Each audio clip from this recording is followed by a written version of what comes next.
got some quick headlines for you. First up, a United Airlines passenger goes berserk on a flight attendant, all because he was mad about his chair. I'm calm as can be. I'm yelling at you. I'm not yelling. You want to hear me? Do you know how cool it would be to have the airplane turned around with me? You're going to do that? You do that. I'm being so impolite, aren't I, fat?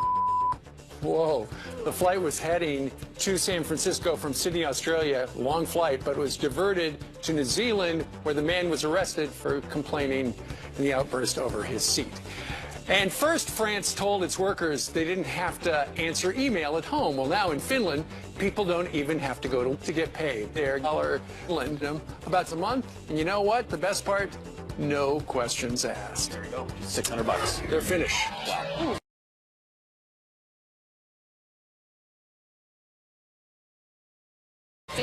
Well, it's a story about faith, family, and football. I'm concerned about where my players spend eternity. Bobby was a bigger-than-life figure to me. He expected me to be the best. The Seminoles are a win away from winning the school's first national championship. Come on, man. We can still win this thing.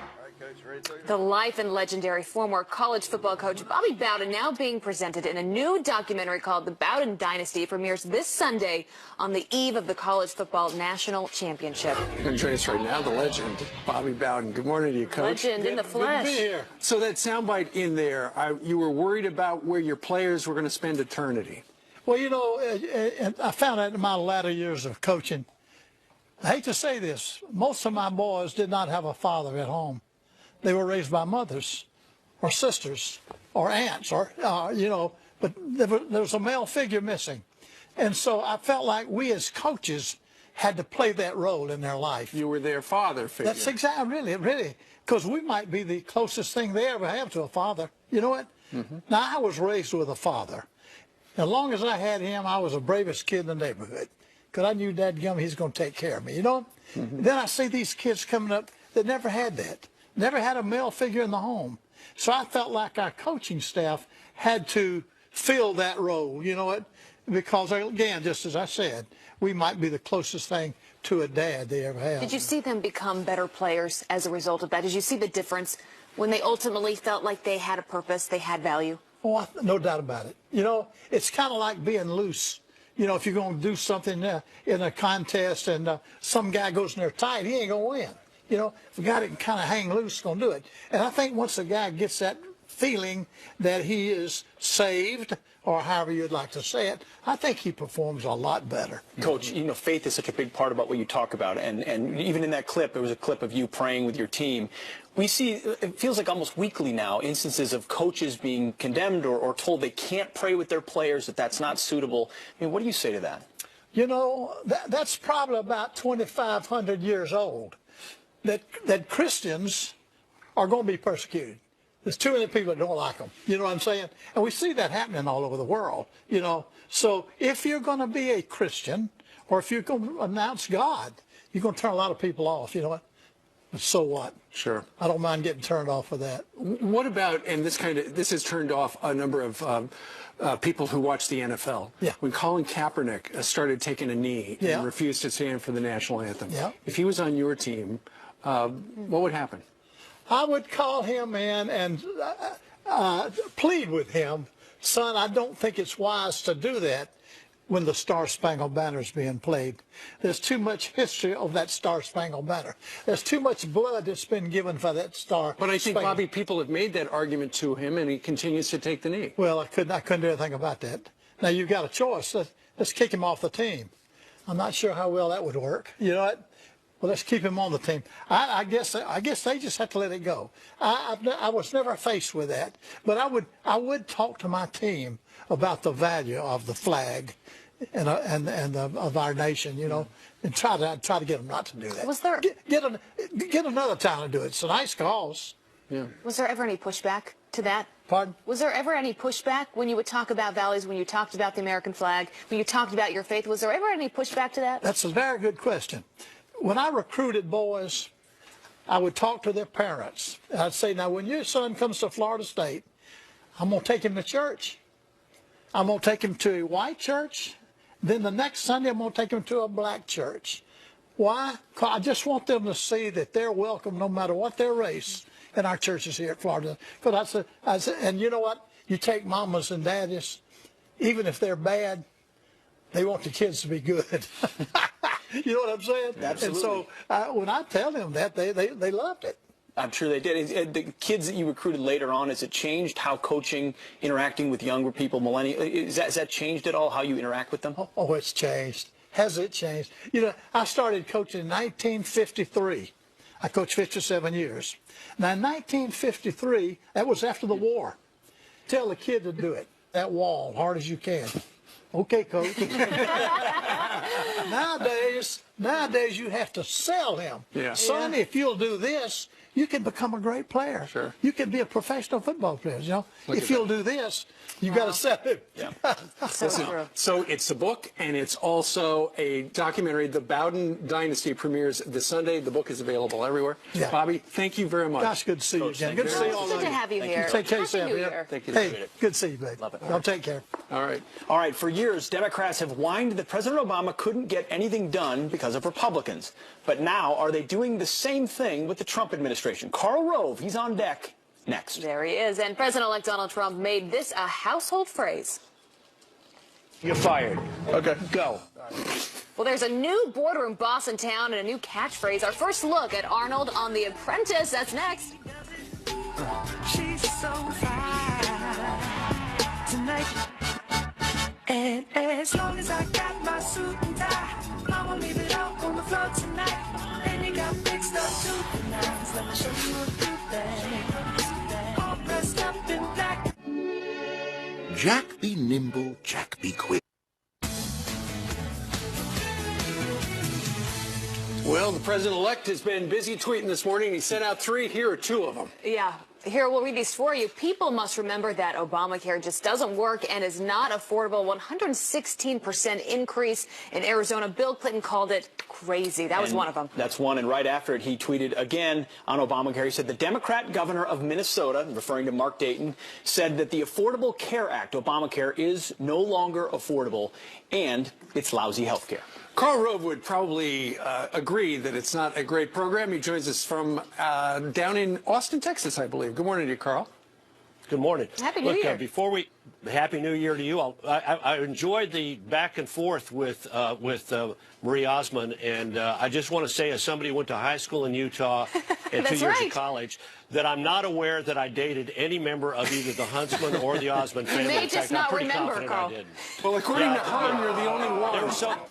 There were so few dates during that period of time that I think I'd recall it. Oh, I love it. I love it. So, want your thoughts on this. Now you have Nancy Pelosi pleading with Republicans, saying, give Obamacare a second look. Do we have that sound? Well, we have a tweet.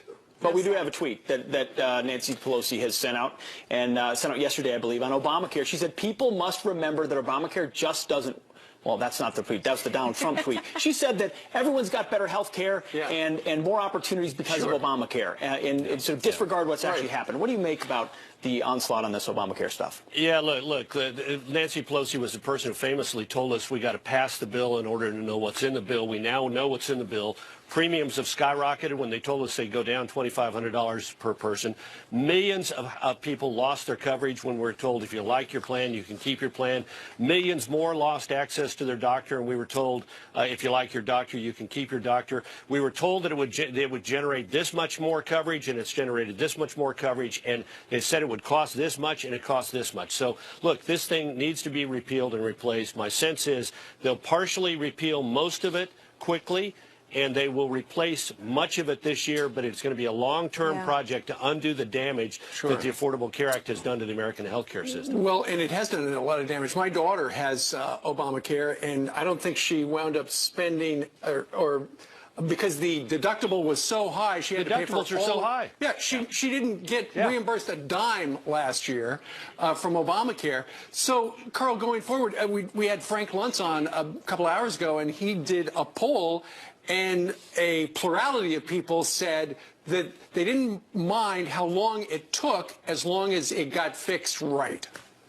I think that's right. People understand this is a big, complex issue. They want it done, and they want it done right.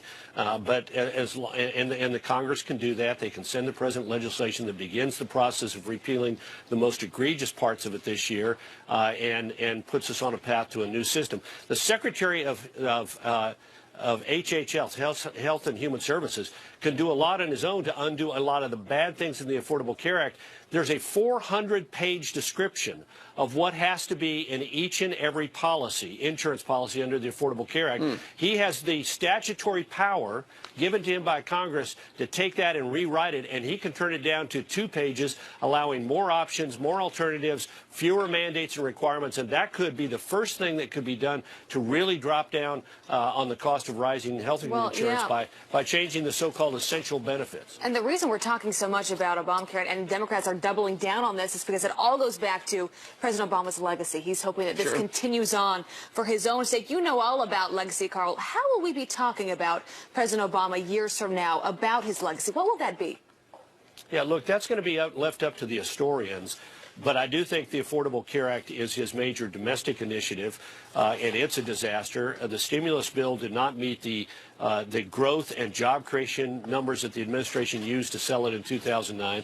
I think on the domestic side, he's going to be having had a few minor accomplishments and major failures. And on the foreign policy side, I got to tell you, this president, the new president, and the president who succeeds him, and the president who succeeds him, in all likelihood, are going to be dealing with the debris of the failed decisions of this administration, whether it is in the Middle East or dealings with Russia, or a failure to make the full pivot to Asia and back it up with muscle. I mean, America has abrogated a lot of its leadership position in the world. Carl, today the 115th Congress is sworn in. They're going to get to work with a flurry of activity, but Democrats have announced up to 8 cabinet picks that they're going to oppose in what looks like an unprecedented attempt to block potential nominees. Have you seen anything of this size and scope? You think they can try to drag it out all the way till March, as they've talked about, in opposing some of these picks? How do you see this unfolding? Yeah, look, they can, if they want to be obstructionists, they can use the Senate rules to slow this process up some and delay President Trump being able to put his administration in power and having people in the agencies running these things and moving forward with his policies. They can do that. Let's look back, though, at what Republicans did in a similar position in 2009. In 2009, the Senate of the United States approved 8 of President Obama's nominees on the first 2 days that he was president, the 20th and the 21st. They approved one more on the 23rd. Most of these were, incidentally, by voice votes: agriculture, interior, energy, VA, HUD, Homeland Security, education, transportation. All of those done were without even a roll call vote. By the 26th, they did one more. February 2nd, they did the Attorney General, who had a controversial set of hearings. They approved him. The 24th, they approved the Labor Secretary, even though there had been a major issue involving her husband's unpaid taxes.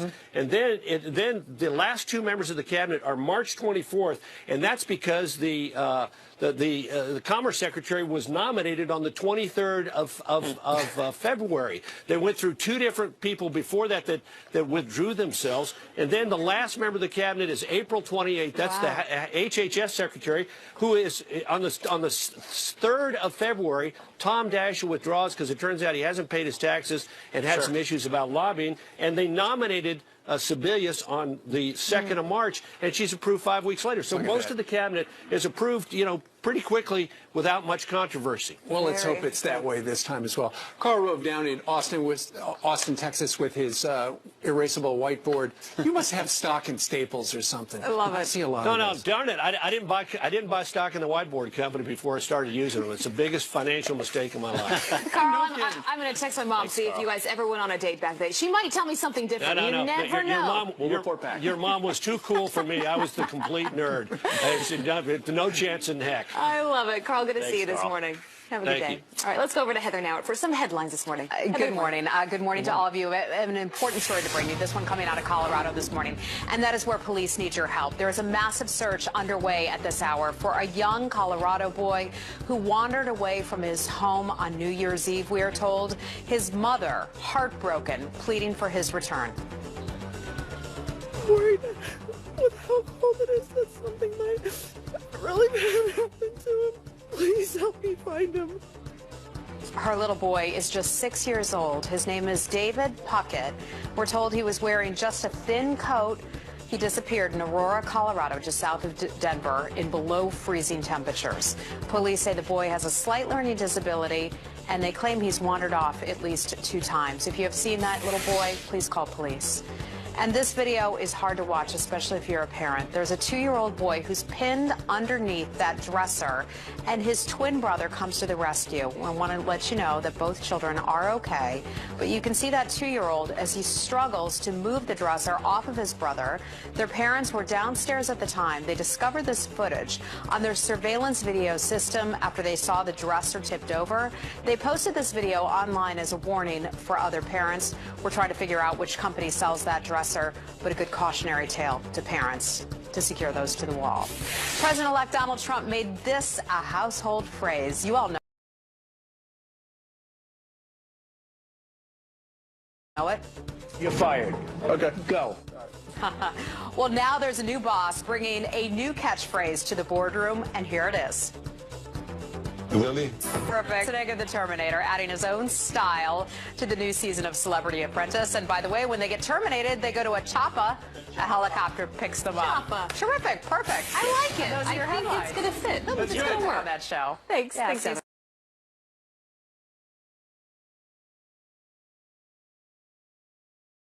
Thanks. Whatever happened to the guy who used to do the show? We should check in on that. Yeah, right. All right, straight ahead on this Tuesday, Hillary Clinton may have lost the election, but President Obama says he could have beaten Trump. If I had run again and have mobilized a majority of the American people to rally behind it.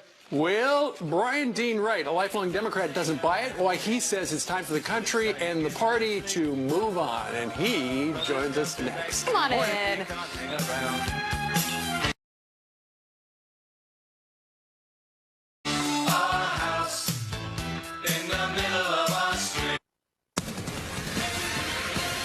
Well, he campaigned hard for Hillary Clinton, and she lost, but President Obama insisting he could have beaten President-elect Donald Trump. I am confident in this vision because I'm confident that if I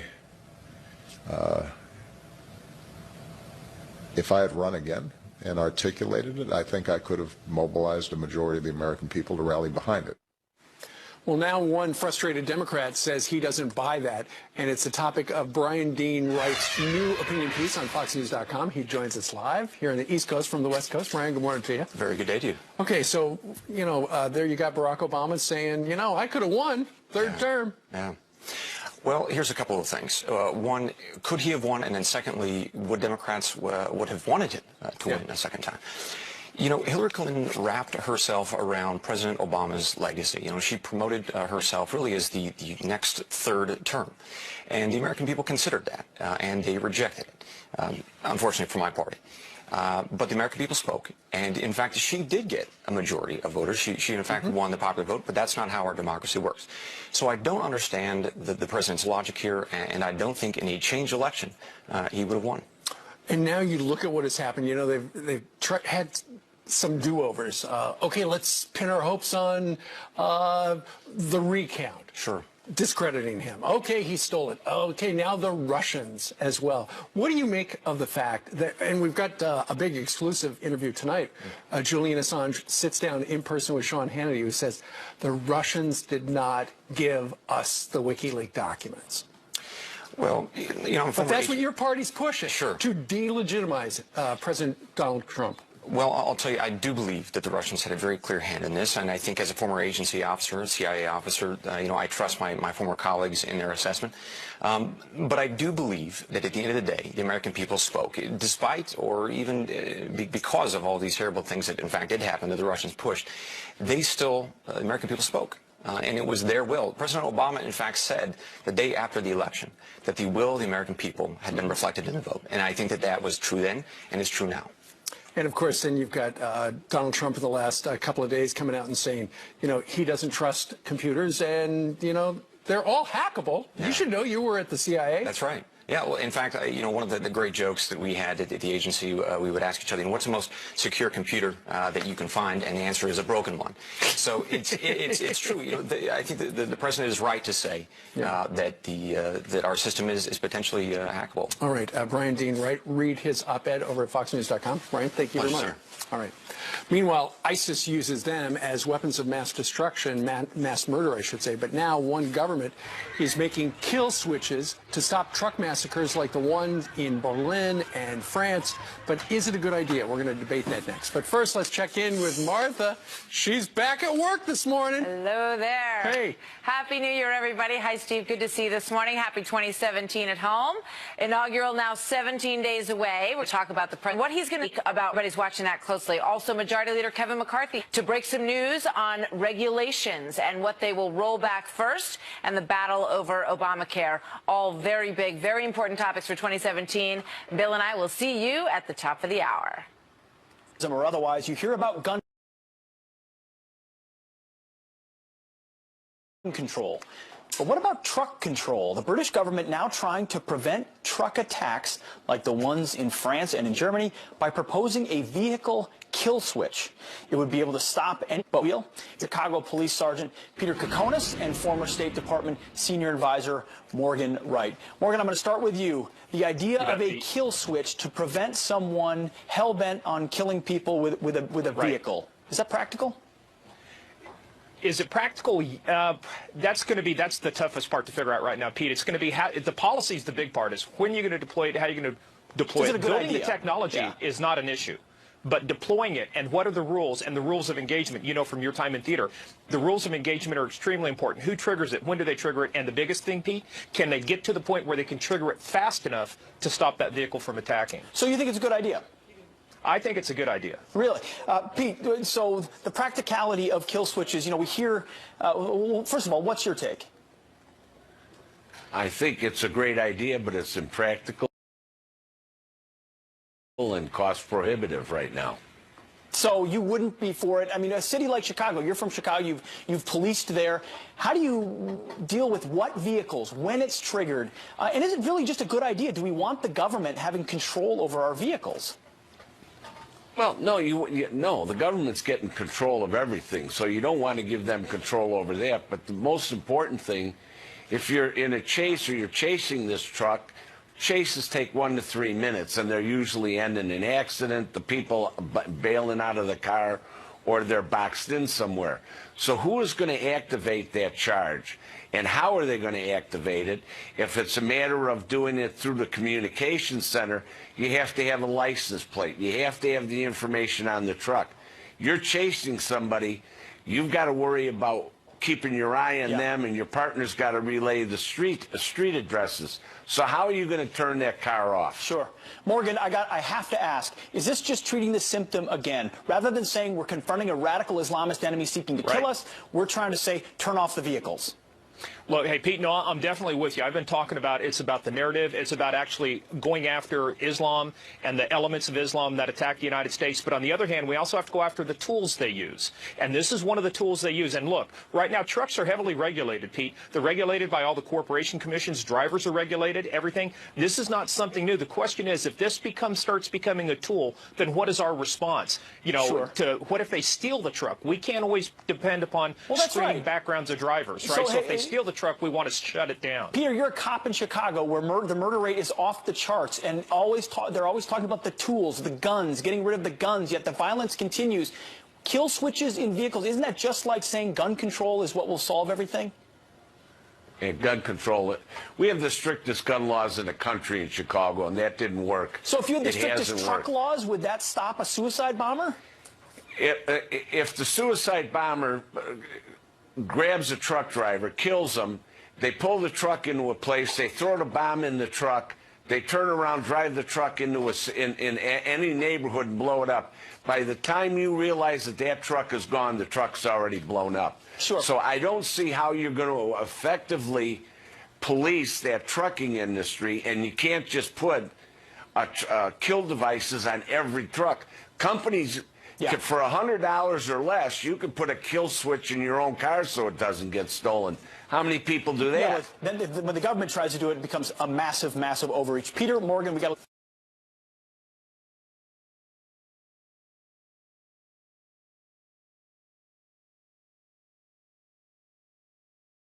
Well, thank you very much for joining us today. Great group. Tomorrow, Pete, we're sending you where?